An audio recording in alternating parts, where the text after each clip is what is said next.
All right, so taxes. What do y'all know about taxes so far, or as of right now?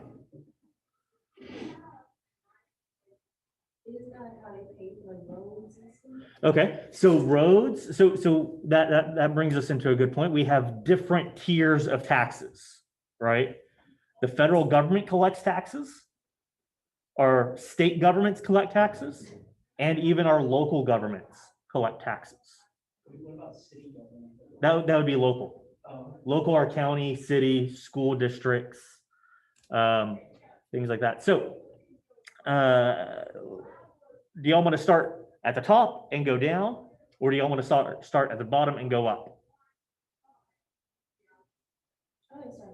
Bottom go up. Okay, so city taxes. All right. Where do you think most cities get their taxes from? How do you think they collect their taxes? There are two main sources for cities to get their taxes. income tax? Nope, cities do not. Well, cities in Texas do not do income tax. I think New York City has a city income tax. But New York City is, they kind of, they're a special situation in which a city income tax makes sense for them because they have a lot of people that live in New Jersey, but then come in and are productive and work and take services in New York City. And so they earn income in New York City and then they go back to New Jersey. And so New York City said, okay, look, we have people from New Jersey coming into our city using our services. They should help pay for some of these services, police protection, sanitation, subway maintenance, all these things. So we're going to have an income tax. But I think they're the only city that does have a city income tax. Everybody else does not. Okay. What's another? What are the two main areas? Property tax? Property tax. Cities, counties, school districts, they all pay, you all pay property tax to them. Okay. And the way our property tax system is set up in Texas sucks. We have one of the highest rates of property tax in the country. And do they tax your property based on what you bought it for? Is it based on what it's worth? It's based on what it's worth, which we tend to think of increased property values as a good thing, right? Especially if you own the home, that means your value, your wealth is going up. But every year you get taxed on what it's worth. So let's say your neighbor is able to sell their home for a lot more. Like they bought it at $150,000 and then they sell it for $600,000. Okay. What does that do to your property value? It raises your property value. So what your neighbor does impacts the amount of taxes that you pay because it raises your property value. Okay. Oh, I like our ranch. I got into an argument with our county appraiser because I feel like they are double taxing some of our property. So for example, we have a storage shed, or not a storage shed, sorry, we have a cargo container. And they assessed that cargo container at like $8 a square foot. Okay, so they valued it at $8 a square foot. Then we have a kind of an overhang over that cargo container to protect the cargo container from the sun. They taxed the area of that overhang at $9 a square foot. But they did not discount the area of the cargo container. So the cargo container is essentially being taxed or being assessed at $17 a square foot instead of the $8. And I pointed that out as double taxation. And he did not like me. I'll say that. I recorded the conversation because I wanted a record of it. And Texas is a one-party consent state, so y'all can record. If you're in Texas, you can record any conversation without letting the other party know. Perfectly legal. In other states, you have to let the person know that you're recording. All right. Yeah, Leah. Since you said it impacts others, like Uh-huh. things adjacent to you, what about like those poor neighborhoods next to like say rich neighborhoods?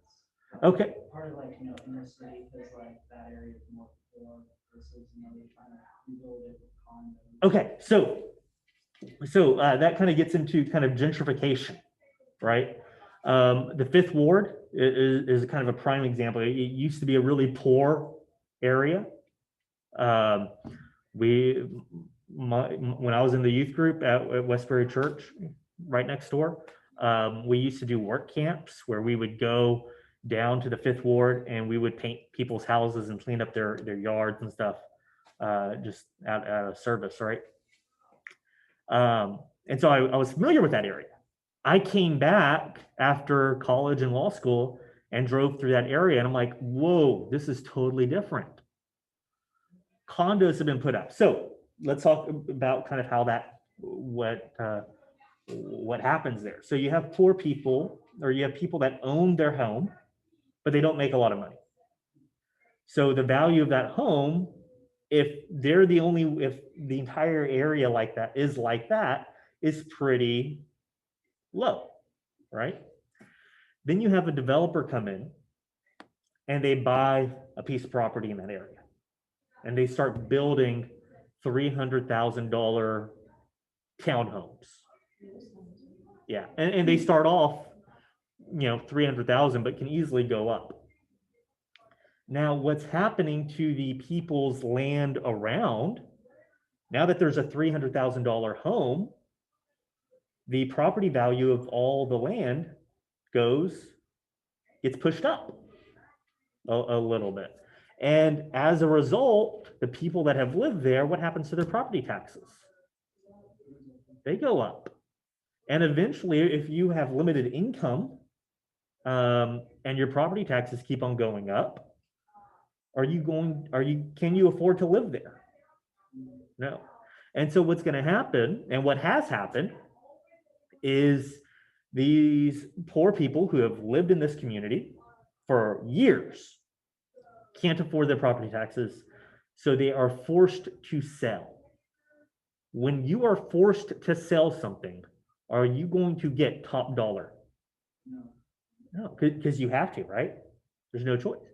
And so the developers can come in and they can buy additional homes for below market value and then build additional 3-story, $300,000, $500,000 townhomes. And as a result of that, it increases additional property values in the surrounding area and pushes people out. And this is one of those things that I would think that bipartisan support, both Republicans and Democrats, would be able to agree on reforming our property tax system in Texas to assess the value of your land at the time that it's sold or at the time that you purchase it. Is that called fixed? It would be a fixed, yeah. Or most of them, is it called varied? Well, we reassess every year. But what if, a poor individual bought a home for $60,000 in a poor part of town? They would be assessed on that $60,000 every year until they sold. You could still have redevelopment, but then that individual would not be forced to sell. They'd be in better negotiating and they could get fair market value. And in Texas, or in the United States, one of the biggest aspects of growing wealth is owning property. Unfortunately, minority communities throughout our history have been disenfranchised, or have been, what's the word I'm looking for? Disadvantaged in owning property through the practice of redlining. Have y'all heard of that? Redlining? It's where banks back in the early 1900s would redline communities, and the communities that they would redline would be the minority communities, and essentially they would not grant mortgages or loans to people in those communities because of the color of their skin. And as a result, they couldn't grow their wealth. And so we see a large wealth gap. Even today, even though redlining is no longer practiced, the effects of redlining are still with us. Isn't it illegal? Yeah, it is. But the effects that were left over from the 1940s and 30s still exist today. And so you've seen minority communities be used as dumping grounds for chemicals and things like that. Like and we still haven't addressed it. Oh. Okay, so property taxes are one way that cities and local. What's the other way that cities and local governments collect revenue?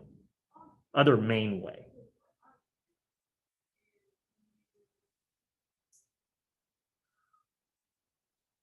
What do you pay every time you purchase something?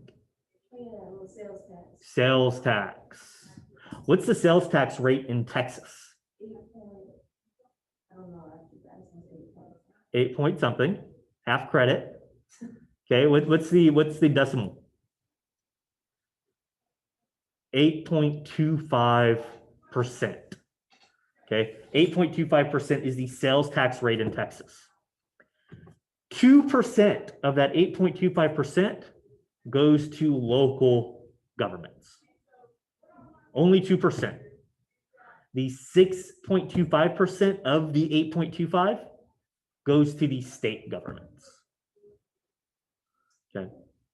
So local governments, they could choose to lower their sales tax rate and drop it down to 1%. Then anything you buy in that jurisdiction would be charged a sales tax rate of 7.25%. But do you think any local government's gonna do that? No.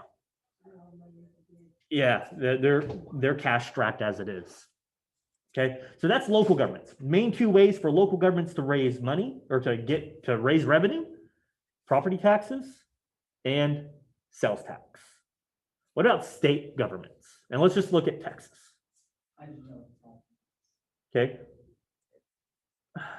Well, property taxes are going mainly to the local governments. So I don't think the property taxes are going to the state governments. Income, did you say? In some states, yes. In 15 states, no. Texas is one of those 15 that does not have a state income tax. And I think it's 15. I'd have to look that up again. But Texas is one of those states that does not have a state income tax. Okay. That's mainly it, sales tax. Sales tax is the main source of revenue that everybody in Texas pays. Okay. And then our federal government, what's the main source of revenue? Income. Okay, income tax. And there are kind of two segments of income tax. So there's the tax that you pay on your income, and then there's also something called payroll taxes. Payroll taxes go to fund Social Security and Medicare, and they are taken out of your paycheck automatically. Okay, taken out of your paycheck automatically. Another source of revenue, and this is a kind of a smaller piece of revenue, is some from the federal government, is called the estate tax. What do you think the estate tax is on?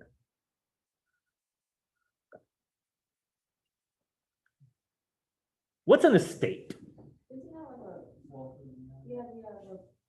the rich families have money in the account? Okay, so in some situations, we've heard of estate as being kind of like a compound, right?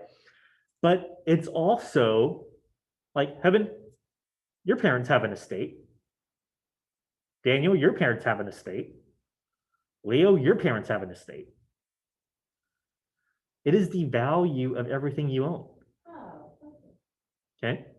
And so at the time of death, when your parents pass away, what happens to everything they own? It goes to you. It goes to you or whoever they write in their will, right? If they don't have a will, it follows in Texas, and they die in Texas, it follows Texas intestate law. It essentially is going to go to their next of kin, children if they have any. Okay. If they don't have any children, then it goes to the close, well, brothers and sisters from both sides. So let's say you have a couple here, and they die without children. Half of their estate is going to belong to spouse one. The other half is going to belong to the other spouse, and the relatives of spouse one are going to get that half, and the relatives of spouse two are going to get the other half. Seems equitable, seems fair, right? So there's that. Do you know what the estate tax rate is? 8%.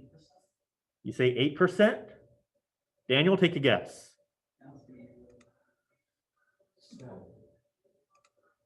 Seven? Are they hot or cold? That's all relative. I'll say 20. 20. I know it's a high number, but. The U.S. estate tax rate is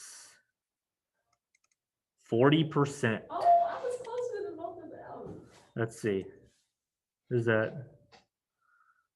No, I think it was high. Yeah, 40%.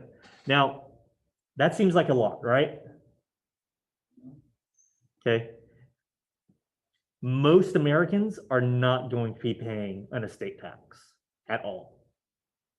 And the reason is the first $11 million.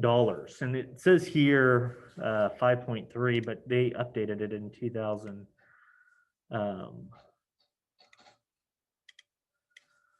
Let me do estate tax exemption.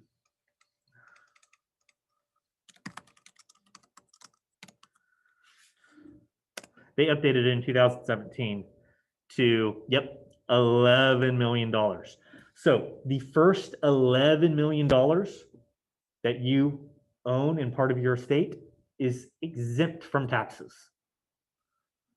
So if you have 12 million, then that additional $1 million is going to be taxed at 40%. Okay. Now, if you're married, each of y'all have an exemption, right? So the marital estate, let's say have your parents, each of them have an $11 million exemption. When one of them passes away, that person's $11 million exemption gets passed to the surviving spouse. So the surviving spouse now has a $22 million exemption. Because the first spouse that passed away, they're getting, like, all of their property goes to the survivor, right? So $22 million is exempt. Okay. So unless the individual has an estate worth over $22 million, they will not pay a single cent in estate tax. So 40%, it seems on the face high, but most Americans aren't going to pay it at all. And yeah, it's only the very rich are going to pay it. And even then, thanks to financial planners like who I used to be, there are ways to get around it. River Oaks. Okay, so Joel Osteen, he bought a $6 million house. He probably has an estate worth over 22 million when he and his wife passed. their children, most likely are going to have to pay estate tax. However, there are ways they can get around it. Buying life insurance to pay out, it's a cheaper way of getting around it. Another way to get around it is so each of your parent, everybody is able to give, I think it's 14,000. It could have increased. Let me go annual gift tax exclusion. 15,000. Okay, so everybody can give $15,000 worth of property to someone else every year without paying any taxes on it. Okay, so because what we don't want to have happen with the estate tax, let's say you have a really wealthy individual, if a way to get around the estate tax is while they're on their deathbed to give their children their estate, like you can see how that would be abused, right? Way to get around. So gift and estate is combined on it, but people can give $15,000 a year to anybody they want, and it's tax-free. Okay, taxes tend to happen on a transfer. Whenever money is transferred, you pay taxes, right? When you buy something, you're transferring money in exchange for a good, you're paying sales tax. When you work and you're transferring your labor for income, you're going to pay income tax. Yes. Why is it like when you go into a store, they don't give the total overall cost of, object with sales tax? It's a choice that they make. I absolutely hate it. I hate it. I would prefer because some countries will, the price that you see includes the sales tax. And so you pay that price. Yeah, the UK is like that. Iceland is like that. It's nice. Yeah. But it's one of those things, it gives the illusion that things are cheaper than they are. It's just like when you eat out at a restaurant. The price that you pay on the menu, is that the price that you're going to end up paying when you leave? Why? That's the initial tax. What are you not factoring in? Taxes, yes. What else are you not factoring in? Starts with a T, and it's something that you're supposed to do to your wait staff. Tips. Oh, I hate tipping. I hate it. I hate it. I hate it. But you know why we have to? Yeah, we have to live. We have to live on. Do you know what they make in Texas? $2? $2.35. Oh, because it's Mostly on tips. Okay. Not every state is like this. Texas is. If you go to Washington State, they pay their wait staff a minimum wage of whatever the federal minimum wage is, or whatever the state minimum wage is. And so tipping it's still part of the culture, but it's not as significant as it is here in Texas. If you go to other countries, they don't tip. Tipping is weird. It's unusual because they pay, and I like that. Essentially by tipping, what you're doing is you are subsidizing the restaurant, because now the restaurant doesn't have to pay as much for labor because you are. Yeah. Okay. But 15,000. So a way to get around the estate tax, you have a married couple, they can each give 15,000, right?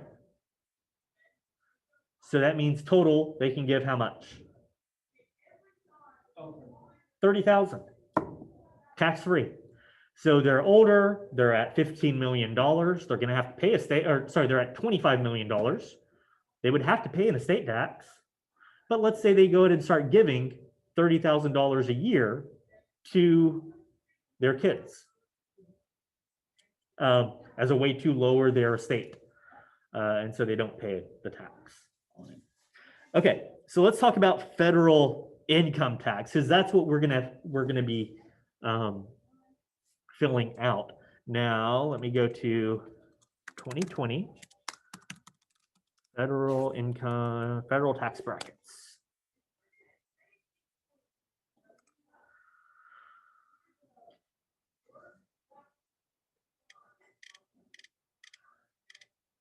Okay, so we are essentially only going to be dealing with these two categories, single or married filing jointly.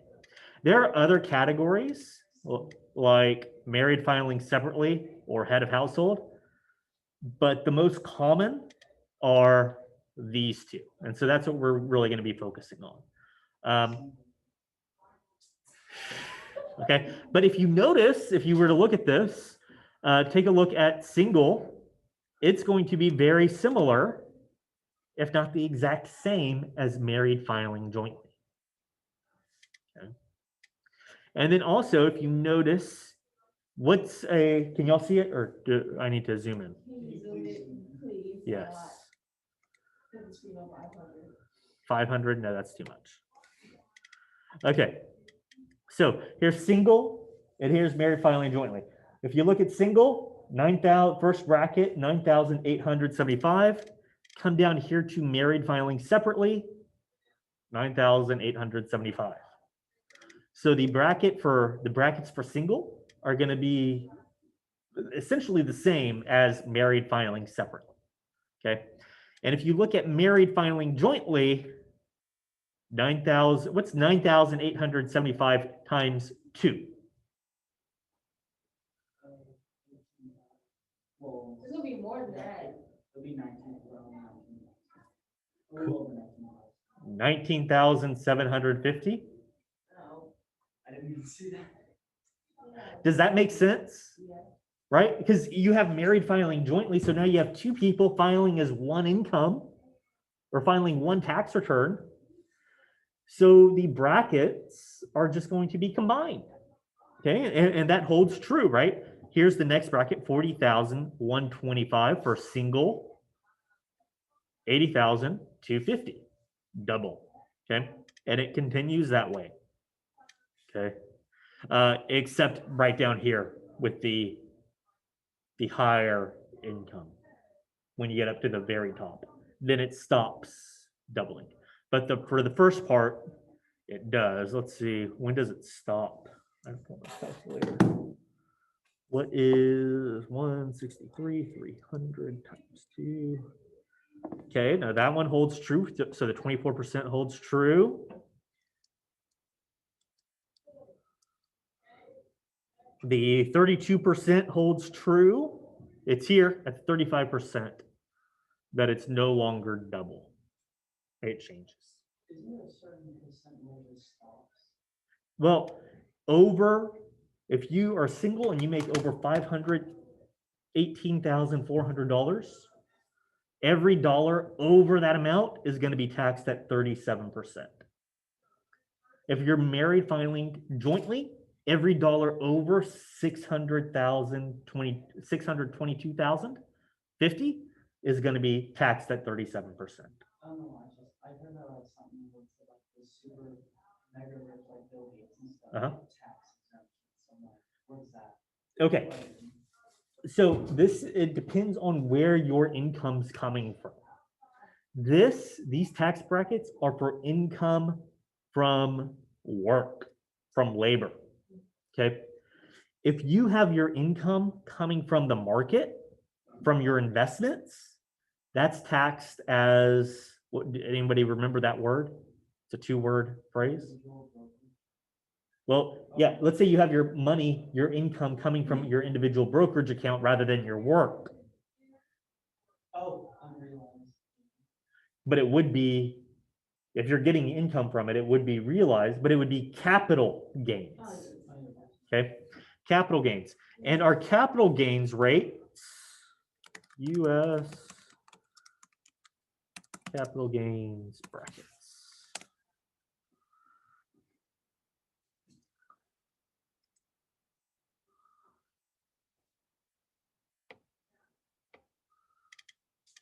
Okay, short term is going to be taxed as regular income. I'll zoom in.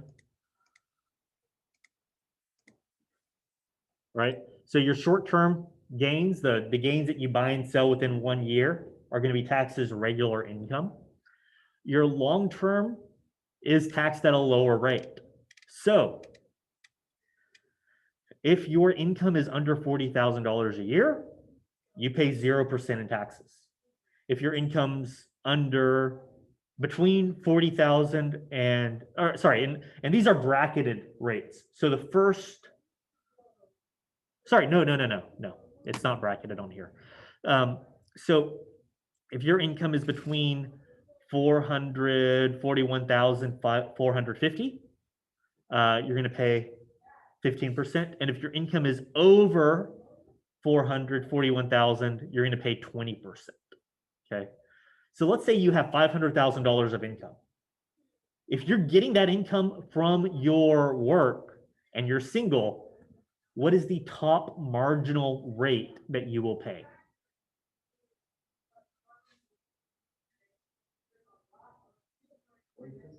No. If you're $500,000 of income, you're single, okay, and you're getting that income from your work, from your labor, like you have a job, what's the top marginal rate that you will pay? Not 37, 500,000. Oh.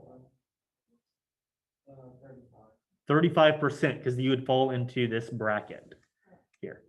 But if you get that $500,000 of income from investments that you don't have to do any work for, what's your rate? It's gonna be low since it's the low rate. So what is it? I changed the Oh. Yeah. 20%.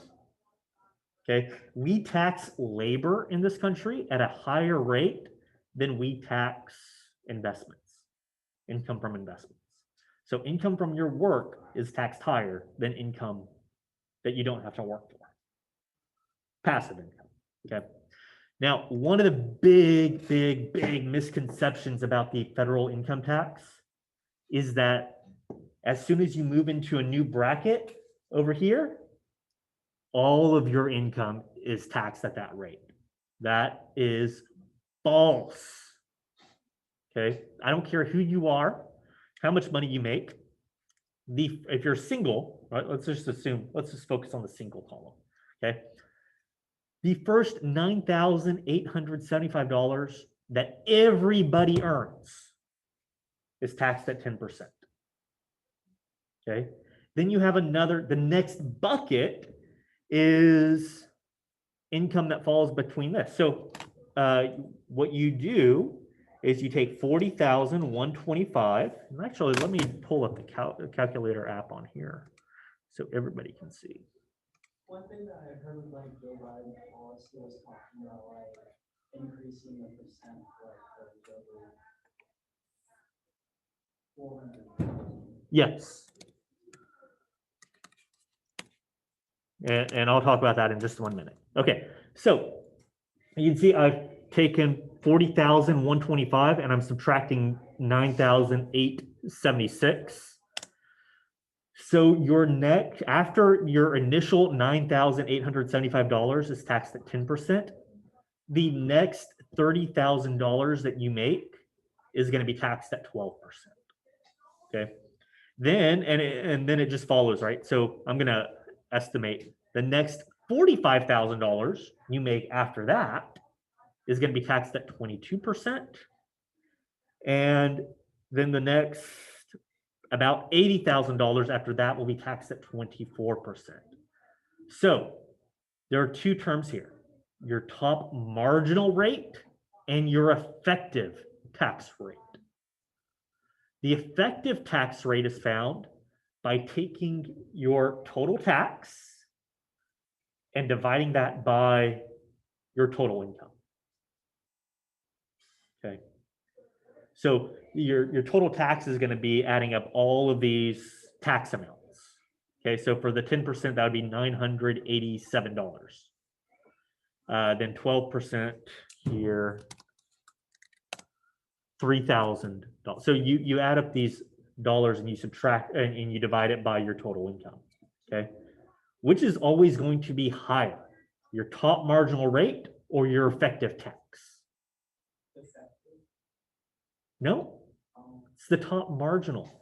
Because let's say you make $150,000 a year. What's your top marginal rate? 24%. Okay. But do you have, or is part of your $150,000 being taxed at lower rates? Oh, yeah. Yeah. Right. The first, this 45,000 is being taxed at 22%. This 30,000 is being taxed at 12, and the first 9,000 is being taxed at 10. So you're getting taxed, your top marginal rate is going to be 24, but when you add up all of your taxes that you're paying and you divide it by your total income, is it going to be less than 24%?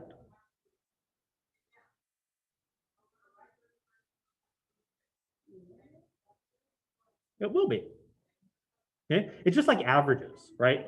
Let's say you start off with a high average, but then you start adding numbers into it that are lower than the average. What happens to that average? It goes down, right? So you can think of it that way. We start off, the top marginal rate is where we start off, 24%.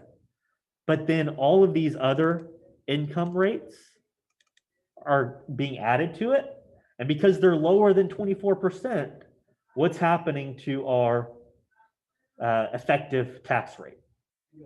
It's dropping. Okay. So you're gonna have to find the average between all. Yeah, you would. And when I give you this as part of our income tax project or income tax deal, I'm going to give y'all a bracket. Let's see if I can find the bracket that I'm going to give y'all. Oh, I think it's the tax foundation. Would you be taxed on a CD? Yes, because that's income. No. I was just thinking about that, like, because it grows over time. Uh-huh. so- Okay, so yeah, I'm going to give y'all a bracket like this. Okay, so let's take a look at this, right? You have 10% tax owed, 10% of income, right? Okay, then the next bracket's 12%. Okay, so what they've done over here on the tax owed, what is this number? Oh. Yeah, but what is that? Where did they get that number from? Or like. Married. Nope. This is all single filers. Oh, okay. You just call like initial. No? Let's say you're in the top, you're in the 12% bracket. Okay. The first, Oh, it comes from the 10%. yeah. Because. If you're in the 12% bracket, does that mean that you've maxed out your 10% bracket? Yeah. So can we calculate out what your 10% bracket's going to be? Yeah. So what they've done is say, okay, if your income falls in the 12% bracket, it's going to be, you're obviously going to have to pay $987.50 in taxes, plus 12% of the amount over 987. So when you're calculating out the tax rates in our scenario, all you need to do, let's say a person makes $30,000. Everyone get their calculator out. If you don't have your calculator, you can use your cell phone. Okay, so $30,000. I want y'all to see if y'all can calculate out their total tax based on $30,000.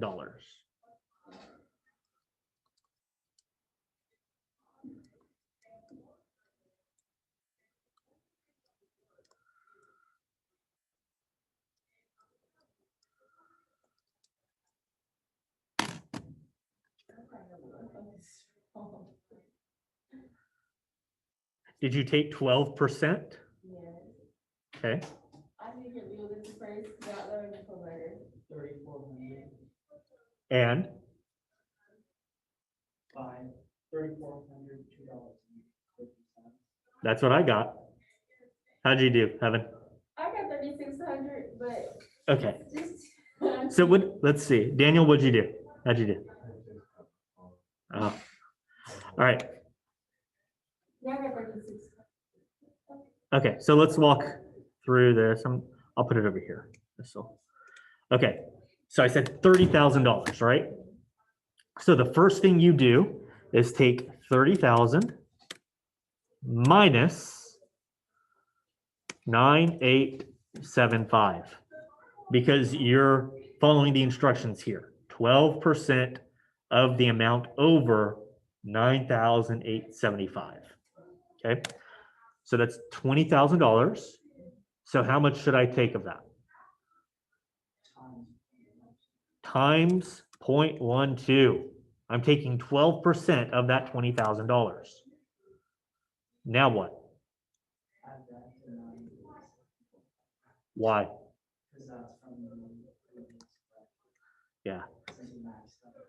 So once I take that, once I find that 12,000, that 12%, I'm going to add it to the 987.5. That makes a lot more sense. Okay, let's try again. So Daniel, get your phone out. And we're gonna do, I'm gonna give y'all an income of $70,000.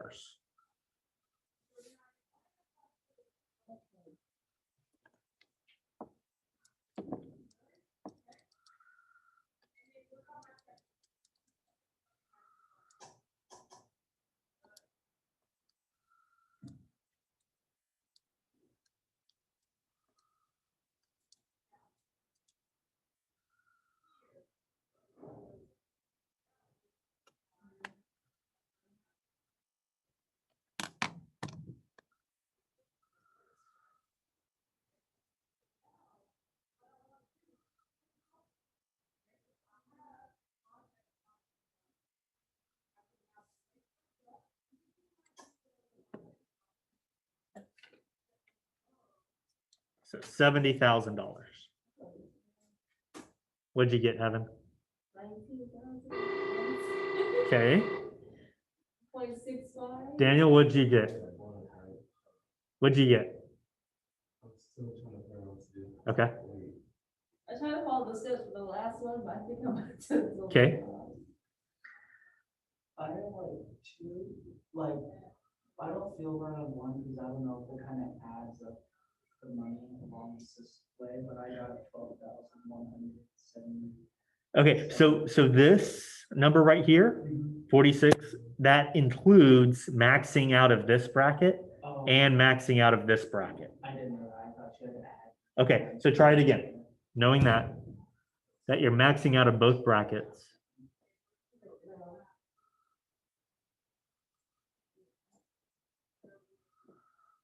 $70,000.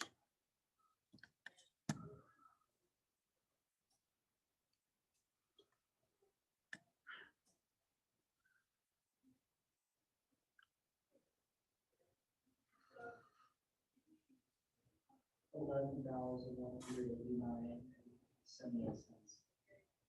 Okay.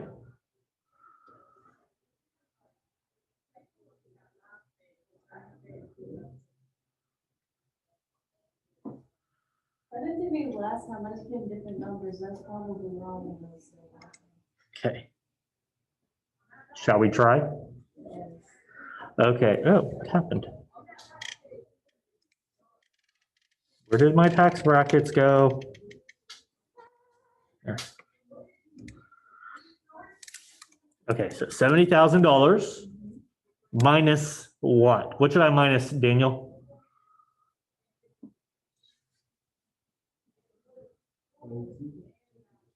Not 22%. I'm in the 22% bracket. What do the instructions in the 22% bracket tell me to do?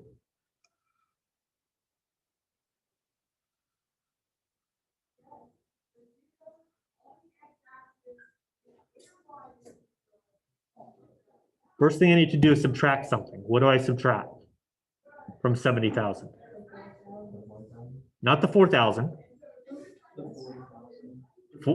40,125. Because that money from the difference is the one that's gonna be the. That's where I went That's wrong. gonna be the, that's what they talk about.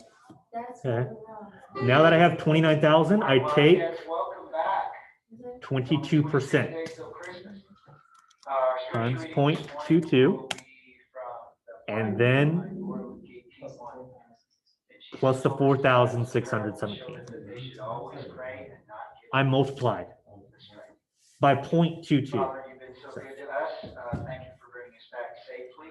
I'm thankful for being able to see students again on our campus. Lord, we pray for the students that are still at home learning virtually. We pray for all our families, and we're thankful for the safety of the holiday. Lord, we have 14 more school days to go before a holiday where we honor the birth of your son. We pray that we use those to the best of our ability. In Jesus' holy name, we pray these things. Yeah, see, where I was wrong Lovely, is, lovely, I subtracted 4,000 and not the 40,000. Okay. lovely So- card. I'm going to put, we'll see if I get to it today. Good morning. If not, we'll practice this some more tomorrow. Middle school and high school ambassadors, please remember to wear your Plus- complete ambassador uniform this Wednesday for Wildcat Wednesday. You can get your treat at lunchtime. Also, Yeah. students. I'm not sure faculty, where just you a got reminder, we the will be decimals. having Picture retake on Monday, December 7th. But- And if you get your proof backs, when you get your proof backs today, we'll be handing those. You can take a look, and if you'd like to retake